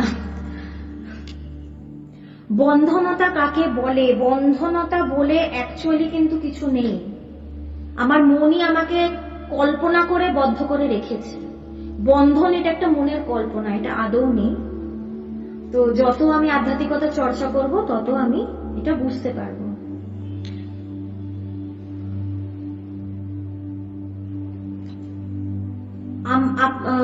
ফোন নাম্বারটা আমি কমেন্টে লিখে দেবো। যারা যারা ফোন নাম্বার অ্যাড্রেস চাইছেন আমি সবাইকেই কমেন্টে লিখে দেবো, কোনো চিন্তা নেই। আমি সবাইকেই সবসময় আমি ফোন নাম্বার প্রোভাইড করি এবং এই গ্রুপে প্রচুর মানুষ ফোন করে অনেকজন আশ্রমেও এসছে, তাই চিন্তা করবেন না। আমি নিশ্চয়ই লাইভটা শেষ করে আমি নিশ্চয়ই কমেন্ট বক্সে আমি রিপ্লাইতে আমি লিখে দেবো, আপনারা একটু চেক করে নেবেন। নিশ্চয়ই লিখে দেবো, কোনো অসুবিধা নেই। আপনার গুরুদেব কতদিন নির্বিকল্প অবস্থায় ছিলেন? তিনি কতদিন না মানে এখন এটা আমরা ভাবি যে নির্বিকল্প সমাধিতে যাওয়া আসার ব্যাপার আছে, আমরা বলিও, এটা শাস্ত্র পাই যে সেখান থেকে তারা ফিরে আসেন, তাদের শরীরটা থাকে, কিন্তু আপাত দৃষ্টিতে যাওয়া আসা আছে, কিন্তু আলটিমেটলি মানে সেখানে কোনো ভেদ নেই। তিনি সেই অবস্থা থেকে কোনোদিন চ্যুতই হননি, তাই কত দিনের প্রসঙ্গ আসেই না, তারা সদাই সমাধিস্থ। হ্যাঁ, আপনি ঠিকই সাধনা দাস, আপনি ঠিকই বলেছেন। ঠাকুরের এটা কথা যে 21 দিনের বেশি দেহ থাকে না, কিন্তু ঠাকুর এই কথাটা বলেছেন এটা একটা অন্য তত্ত্বের দিক থেকে বলেছেন, এটা অবতার তত্ত্বের দিক থেকে বলেছেন, বা শক্তির যে প্রসঙ্গটা আসে, মহাপুরুষরা এই পৃথিবীতে থেকে আমাদেরকে এই বেদান্তের কথা বা আধ্যাত্মিক কথা বলেন আমাদের কল্যাণের জন্য, এই কনটেক্সটে বলেছেন। কিন্তু যদি অদ্বৈতবাদের দৃষ্টি থেকে বলি, সেখান থেকে কোনো চ্যুত নেই, আমাদের বিচ্যুতি নেই, সেখান থেকে আমাদের কোনো বিচ্যুতি নেই। তো দুটো অ্যাঙ্গেল থেকে দেখা যায়। গুরুপে কতটা পরিপূর্ণ? পুরোটা, মানে পরিপূর্ণ মানে তো পুরোটাই, কতটা পরিপূর্ণ বলে কিছু হয় না, পরিপূর্ণ মানে পুরোটাই। আমার পাওয়ার কিছু বাকি নেই, আমি এইটুকু বলতে পারি।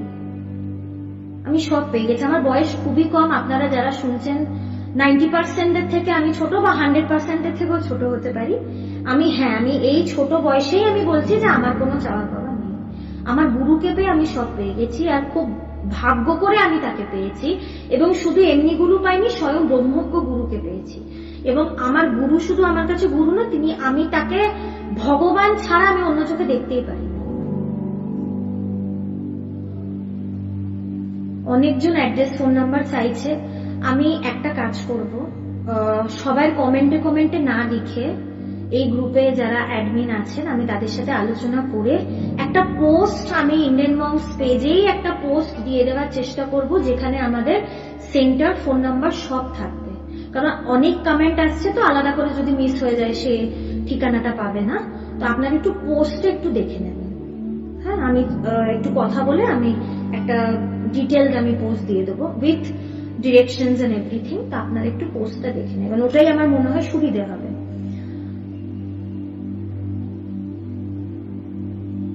আচ্ছা, অরিন্দম ঘোষ অনেক বড় লিখেছেন, আমি একটু পরে পড়ছি। হ্যাঁ, একটু আমি লাইভটা বন্ধ করে আমি আপনার এটা পড়ে নেব। এর আগে প্রচুর প্রশ্ন এসছে, আমি হয়তো মিস করেছি। অমর্ত্য ভট্টাচার্য বলছেন ওনার একটা প্রশ্ন আছে, নিশ্চয়ই করুন, আমি উত্তর দিতে পারলে নিশ্চয়ই দেবো। হ্যাঁ, আর একজন জিজ্ঞেস করছিলেন বাংলাদেশে কোনো সেন্টার আছে কিনা। দুর্ভাগ্যবশত বাংলাদেশে আমাদের সেন্টার নেই।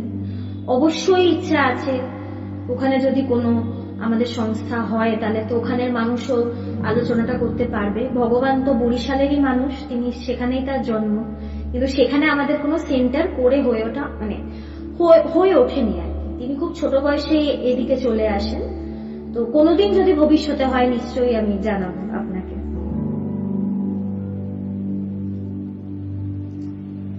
আচ্ছা, ধ্যানের ব্যাপারে একজন প্রশ্ন করছিলেন, এটা খুব ইম্পর্টেন্ট প্রশ্ন। এটা আমিও প্রচুর করেছিলাম আগে, এবং সবাই এই প্রশ্নটাই করে। আরেকটু সময় নিচ্ছে, অনেকক্ষণ হয়ে গেছে। যাদের প্রশ্নের উত্তর লাইভে দিতে পারছি না কিছু মনে করবেন না, কারণ প্রচুর কমেন্ট আসছে, এত স্ক্রোল করে পড়া খুব মুশকিল। আমি পরে নিশ্চয়ই আমি রিপ্লাইতে লিখে দেবো। হ্যাঁ, আমি ক্ষমা চাইছি, আমি সবাইটা দেখতে পাচ্ছি না। তো ধ্যানের ব্যাপারে আমি বলছি, এটা একটা প্রশ্ন আছে যে কিভাবে মানে ধ্যান করব, ধ্যান হতেই চায় না, এত চিন্তা, এত চঞ্চল মন বসে না। খুব সত্য, এটা খুব বাস্তব একটা জিনিস, যেটা যারা ধ্যান করে তারা ফেস করে। ধ্যান করার উপায় হচ্ছে বেশি বেশি ধ্যান করা। একদিন করে যদি ছেড়ে দিই, 2 দিন করে বা 3 দিন করে যদি ছেড়ে দিই, তাহলে কিন্তু মুশকিল। মন তো আর একদিন বসবে না। করতে করতে করতে করতে এক সময় দেখবো যে মন এমন বসেছে সেটাকে দাঁড় করাতে পারছি না। এমন মন শান্ত হয়েছে, আমাদের কি মন চেয়েও শান্ত করতে পারি না, মহাপুরুষরা চেয়েও নিজেদের চঞ্চল করতে পারেন না। কিন্তু কি এটা করতে করতে হবে। ধ্যানে বসতে বসতে একদিন ঠিক হবে। প্রথমে মনকে বসানো যায় না, কিন্তু মনের দিকে তাকিয়ে থাকতে হবে, চেষ্টা করতে হবে। ধ্যান তো বিভিন্ন রকমের হয়। আমি যদি এক চিন্তা করি, আমি যেন এইটা আমার থাকে যে আমি যেন একটা চিন্তাকে ধরে থাকি, অন্য চিন্তাকে যেন আমি জায়গা না দিই। আমাদের এক চিন্তা করতে গিয়ে কি হয়, অনেকক্ষণ পরে দেখি কি অনেক কিছু নিয়ে ভেবে ফেলেছি। আবার বাবা, আমি তো একটা ঈশ্বরের চিন্তা করছিলাম, আমি এতগুলো চিন্তা আবার করে ফেলছি কেন? তখন আবার মনটাকে টেনে এনে এক চিন্তায় আনতে হয়। এই যুদ্ধটা করতে হবে। কিন্তু ধ্যান মানে কি মনের সাথে লড়াই, এবং লড়াইটা রোজ করতে হবে, এবং যত পারি তত করতে হবে। লড়াই করতে করতে করতে করতে এক সময় দেখব যে আমার গভীর ধ্যান হচ্ছে। তাই ভালো ধ্যান করার উপায় হচ্ছে ধ্যান করতে থাকা। ধর্ম এবং বিজ্ঞানের মধ্যে পার্থক্য কি বুঝবো? ধর্মই তো চরম বিজ্ঞান, আলটিমেট সায়েন্সই তো ধর্ম। বিজ্ঞান বলতে আমরা সায়েন্স বলতে যেটা বুঝি সেটা কিন্তু কয়েকটা আবিষ্কার নয়। সায়েন্স মানে কি, যেইটা আমরা দেখছি সেটা উৎস, সেটার কারণ, সেটা কেন হচ্ছে সেটাকে খোঁজা। বিদ্যুৎ চমকালো, কোথা থেকে চমকালো, কেন চমকালো, এটা সায়েন্স বার করলো যে দুটো মেঘের মধ্যে ঘর্ষণ হলে আমাদের বিদ্যুৎ চমকায়। মানে উৎসটা সে খুঁজছে, কোথা থেকে হচ্ছে, কারণটা খুঁজছে, কেন হচ্ছে। আজকে কিন্তু যা যা আমাদের পৃথিবীতে যা যা আবিষ্কার হয়েছে, এই আবিষ্কার করার জন্য কিন্তু বিজ্ঞান নয়, বিজ্ঞানও সত্যকেই খুঁজছে।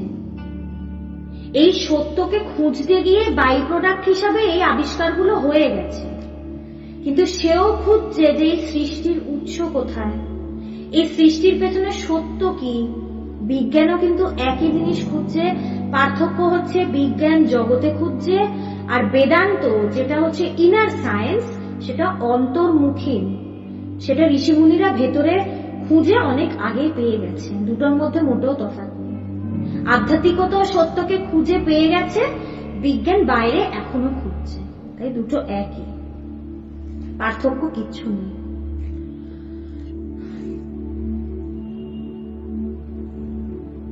আচ্ছা, অশোক মাইতি এই প্রশ্নটা আগেও আপনি নিশ্চয়ই করেছিলেন না, কারণ আমার মনে হলো চেতনা এবং চৈতন্য কি, খুব একটা পার্থক্য বলা যায় না। চৈতন্য থেকেই তো চেতনা, সূর্য এবং সূর্যের আলো। এখন সূর্য গোল, এখন যে রোদটা পড়ে সেটার কোনো আকার নেই, কিন্তু সেটার থেকেই তো, তাই দুটোর মধ্যে খুব একটা পার্থক্য করা যায় না। চৈতন্য থেকে ওইটাই তো চেতনা, কনসিয়াসনেস ইজ কনসিয়াসনেস। এখন হ্যাঁ, দুরকম চেতনা আছে। একটা হচ্ছে জাগতিক চেতনা, মানে এখন এই জেগে আছি, অজ্ঞান হয়ে পড়ে যাব, সেটা আনকনসিয়াস, সেটাকে বলছে অচেতন অবস্থা। অচেতন অবস্থা হলে যে চৈতন্য নেই তা তো নয়, চৈতন্য তো আছে। তো এই দিকে ব্যবহারটা বলে যে চেতনা এবং চৈতন্য। চেতনাকে যদি কনসিয়াসনেস বলা হয়, চৈতন্য হচ্ছে absolute consciousness. This is the difference. যে মানে আমি মূর্ছা, আমরা অনেক সময় অচেতন হওয়া মানে মূর্ছিত হওয়া এটা বুঝি, কিন্তু মূর্ছিত অবস্থায় হয়তো সেই সময় আমার চেতনাটা কাজ করছে না, কিন্তু আমার চৈতন্যটা রয়েছে। চেতনা থাকে থাকে না, চৈতন্য সবসময় থাকে। তো এই জন্য সর্বোচ্চ সত্য হচ্ছে চৈতন্য, তাই বিষয়টা হবে চৈতন্য, চেতনা। চেতনাটা আমার বিষয়।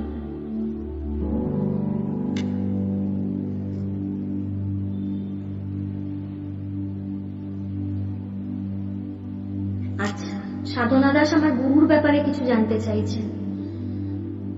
এটা নিয়ে আলোচনা অবশ্যই আসবো। আসলে ভগবানের এই যে জীবনীটা, এটা শেষই হচ্ছে ভগবানের নির্বিকল্প সমাধির অনুভব নিয়ে। তো আমি তাও আগেই বলে দিচ্ছি, এটা এই আলোচনাটা পরেও আসবে, তখন আবার রিপিট করবো। আপনি যেহেতু প্রশ্নটা করেছেন, আমি উত্তরটা দিয়ে দিই। সেটা হচ্ছে ভগবান 6 বছর গুরুর থেকে বেদান্ত শ্রবণ করছিলেন। তো ভগবানের মনে হলো আমার 6টা বছর কেটে গেল, আমি তো জ্ঞান লাভ করলাম না। তো ভগবান দৃঢ় প্রতিজ্ঞা করলেন যে আমি এবার জ্ঞান লাভ করবই করব। ভগবান তো রেলে চাকরি করতেন, তিনি রেলের থেকে 1 সপ্তাহ ভলেন্টারি ভলেন্টারি লিভ নিলেন, ছুটি নিলেন, এবং তিনি কি সিদ্ধান্ত নিলেন, কি সংকল্প তিনি করলেন, এই 1 সপ্তাহ মধ্যেই আমি জ্ঞান লাভ করবই করব। তার 1 সপ্তাহ লাগেনি, তিনি 3 দিনের মাথায় জ্ঞান লাভ করেছেন। শুধু জ্ঞান লাভ না, নির্বিকল্প সমাধি লাভ করেছেন 3 দিনের মাথায়। তো কি লাভ করেছেন এটা অবশ্যই পরে এগুলো নিয়ে আলোচনা হবে। অ্যাকচুয়ালি এটা কোনো অবস্থা না। হ্যাঁ, নির্বিকল্প সমাধিটা একটা অবস্থা, সমাধি একটা অবস্থা, কিন্তু এই যে নিজেকে ব্রহ্ম বলে জানা, ব্রহ্ম কিন্তু কোনো অবস্থা নয়। অবস্থা হলে সেটা পরিবর্তনশীল, ব্রহ্ম অপরিবর্তনীয়। তাই সেটাই তো আমি, সেটার সাথে আমার কোনো বিচ্যুতি নেই, আমার কোনো সেপারেশন নেই। তাই তারা সবসময় বুধ বা সবসময় সমাধিস্থ। তাদের যে কাজ দেখা যায় সেটা আমরা আমাদের দৃষ্টি থেকে দেখি, তো তারা সবসময় সেই এতেই থাকে, ব্রহ্ম হয়ে আছে। পৃথ্বীরাজ মুখার্জি বলছেন, I achieved something from your guru. No, I did not achieve something from my guru. I achieved everything from my guru. There is a major difference between something and everything. কিছু না, সব পেয়েছি, সব পেয়েছি, আমার পাওয়ার কিছু বাকি নেই। মানে এত বেশি পেয়ে গেছি, এত বেশি আমি তার কাছে কোনোদিন চাইনি, তিনি আমাকে বড্ড বেশি দিয়ে দিয়েছেন। মানে এমন ভরিয়ে দিয়েছেন যে মানে এক্সেস। আমার গুরু আমাকে সব দিয়েছেন, আর আমি সব পেয়েছি বলেই তো আমার গুরুর কথা সবাইকে বলছি, যাতে সবাই সব পায়। সন্ধানটা শুধু আমি শুধু মাধ্যম, সন্ধানটা শুধু দিতে পারছি, এটাই তার কৃপা, এটাই তিনি দেওয়াচ্ছেন, তাই আমি দিচ্ছি। তো আজকে এখানেই শেষ করি, কারণ অনেকক্ষণ হয়ে গেছে, আপনারা ধৈর্য ধরে শুনেছেন। আরো নিশ্চয়ই অনেক প্রশ্ন এসছে, আমি মিস করেছি, আমি নিশ্চয়ই লাইভের পরে সেগুলো দেখে আমি উত্তর দেওয়ার চেষ্টা করব। সবাই ভালো থাকবেন। পরের দিন আবার অন্য একটা বিষয় নিয়ে আলোচনা হবে আশা করি। আমি একটা জিনিস শুধু আপনাদের থেকে একটু রিকোয়েস্ট করব, এই আলোচনাটা অনেকদিন ধরে হচ্ছে, আমার একটাই শুধু আপনাদের থেকে জানা যে আপনারা এই আলোচনা থেকে কিছু পাচ্ছেন কি পাচ্ছেন না। যদি কিছু পান তাহলে বুঝবো আমার 1 ঘন্টা কথা বলা সার্থক, আর যদি কিছু না পান তাহলে আমার আলোচনা ব্যর্থ। তাই একটু আপনারা আপনাদের একটু অনুভবগুলো জানাবেন যে শুনে আপনারা কিছু পাচ্ছেন কি না। কারণ গুরুদেবের থেকে আমি তো বললাম আমি সবকিছু পেয়েছি, তো তার কথাই আমি যা জেনেছি সেগুলোই আপনাদেরকে বলছি। তো আমি যদি পেয়ে থাকি, আমি এটা আমার আশা, আমার এক্সপেকটেশন যে আপনারা নিশ্চয়ই কিছু না কিছু পাচ্ছেন। এটা একটু নিশ্চয়ই রিলে করবেন, কনভে করবেন আপনাদের ফিলিংস বা আপনাদের বক্তব্য, ফিডব্যাক, তাহলে ভীষণই ভালো লাগবে আমার। কারণ এটা আমি এখানে একতরফা ব্যাপার তো নয়, এটা মিউচুয়াল ব্যাপার। আমি এখানে উপদেশ দিতে বা কাউকে জ্ঞান দিতে বসিনি। তো এই জন্য আপনারা আপনাদের দিকটা একটু জানাবেন, তাহলে আমার খুবই ভালো লাগবে। আপনি কি সত্যিই উপলব্ধি করেছেন? ঠাকুর শ্রী রামকৃষ্ণ বলেছেন উপলব্ধি ছাড়া বেদান্ত ব্যাখ্যা করা সম্ভব নয়।